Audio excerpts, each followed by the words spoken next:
Praise లాడండి. అందరికీ వందనాలు ప్రభు పేరిట. మనం ఈరోజు జకర్యా గ్రంథం 5వ అధ్యాయం 1వ వచనం ధ్యానించుకున్నాము. నేను మరలా తేరి చూడగా ఎగిరిపో పుస్తకం ఒకటి నాకు కనబడెను. ఇక్కడ జకర్యా గ్రంథంలో ఏమనుందంటే ఎగిరిపోయే పుస్తకం ఒకటి నాకు కనబడెను అని రాయబడిందంటే జకర్యా ప్రవక్తకు దేవుడు చూపించాడు. ఒక పుస్తకము ఎగురుకుంటూ ఉన్న పుస్తకాన్ని చూపించాడు. అయితే ఆ ప్రవక్త ఏమైందంటే తేరు చూస్తున్నట్టు ఆ పుస్తకాన్ని దేవుడు చూపిస్తున్నాం. తేరు చూడడం అంటే ఏంటంటే మనం ఒక విషయాన్ని తీక్షణంగా చూస్తూ ఉంటాము. అయితే ఏదైనా మనకు తెలియని విషయము, ఒక ఆశ్చర్యకరం అద్భుతకరమైన విషయం చూడాలంటే దాన్ని మనకు తెలియని విషయాన్ని తేరు చూస్తాం ఏంటా అని.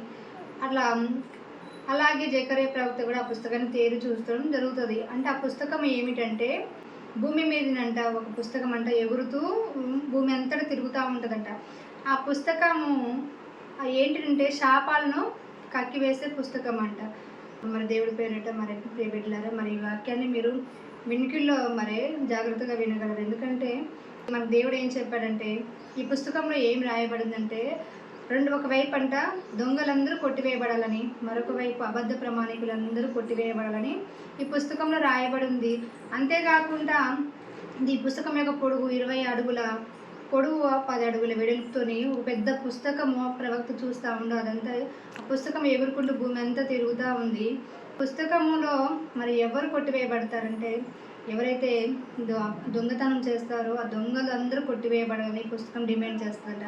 మరి దీన్ని ఎవరు పంపిస్తున్నారంటే దేవుడే పంపిస్తున్నాడు. ఎవరైతే భూమి మీద దొంగతనాలు అబద్ధ ప్రమాణాలు చేస్తారో వాళ్ళందరినీ కొట్టివేయమని ఆ పుస్తకాన్ని దేవుడు పంపించినప్పుడు ఆ పుస్తకం భూమి అంతా తిరుగుతూ ఉంటుంది. ఇప్పుడు వాక్యం చూస్తున్న వాళ్ళు ఎవరైనా కానీ మరి దొంగతనంలో చేస్తే మరి మాకేం కాదులే అనుకోకూడదు. దొంగతనం అంటే మరి ఒక వస్తువుని దొంగిలించడం అని కాకుండా మరి ఇతర వస్తువులను దేవుడు అంటున్నాడు ఇతరులు ఏవి ఆశించకూడదు అంటున్నాడు. ఇతరుల వస్తువులు మరి అన్యాయంగా మనం దోచుకుంటే ఎక్కడైనా పని చేసినప్పుడు మరి చాలామంది మరి వాళ్ళకి పనికి జీతం సరిగ్గా ఇవ్వరు, కొంతగా ఇస్తారు. ఎందుకంటే అధికారం ఉంది కదా అని ఇవ్వకుండా వాళ్ళు అలా చేసినప్పుడు అది దొంగతనం కిందకి వస్తుంది. మరి పెన్సిల్ ఏ వస్తువునైనా మనం దొంగిలించినప్పుడు మరి విలువైన వస్తువైనా లేదైనా అలా దొంగతనం చేసినప్పుడు అంటే ఆ పుస్తకము భూమి అంతటా తిరిగి మరి ఎవరైతే దొంగతనం చేస్తారో ఆ కుటుంబంలో ఆ ఇళ్ళల్లోకి వస్తుందంట ఆ శాపాన్ని వెళ్ళగక్కడానికి.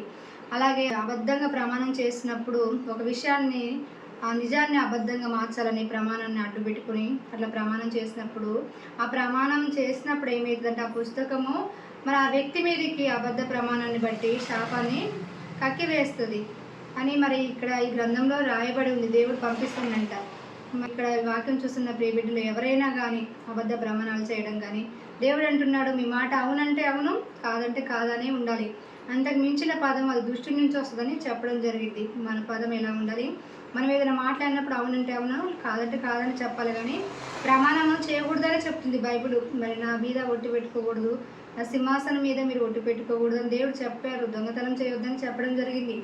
కానీ అవి చెప్పంగా కూడా మరి దేవుడు జకర్యా ప్రవక్తకు చూపించి ఈ పుస్తకం గురించి మనకు తెలియపరుస్తున్నాడు. క్రైస్తవ బిడ్డలు మరి ఈ వాక్యం చూస్తున్న వాళ్ళు ఈ విషయం ఇంతకుముందు తెలుసుకోకపోతే మరి మీ వినికిడిలో ఈ వాక్యాన్ని మీరు తెలుసుకోగలరు. అబద్ధ ప్రమాణాలు చేయడం కానీ దొంగతనాలు చేసి ఇంటి మీద శాపాన్ని తెచ్చుకోకూడదు. అది ఫస్ట్ 1-2 రోజులు, 1 నెల రోజులు, 1 సంవత్సరం రోజులు ఏమీ కాదు. తర్వాతకి శాపగ్రస్తమైన కుటుంబంగా మన ఇంటికి నాశనాన్ని తెప్పించేదిగా మనం చేసే ఈ క్రియలనే ఉంటాయి. కాబట్టి మరి మీరు మరి దేవుణ్ణి మరి తెలుసో తెలియక ఇలాంటి ఏమైనా చేసి ఉంటే క్షమాపణ అడిగి మీరు మారు మనసు పొందుకొని పశ్చాత్తాపడి విడిచిపెట్టి మళ్ళీ మీరు దేవుడిలో మరి ఇవి శాపాన్ని తెచ్చుకోకుండా దేవుడి కృపను బట్టి మీరు ఎదగాలని ఈ వాక్యం మీ వెనుకలో దీవించబడాలని ప్రభు పేరిట కోరుకుంటున్నాను. ఆమేన్.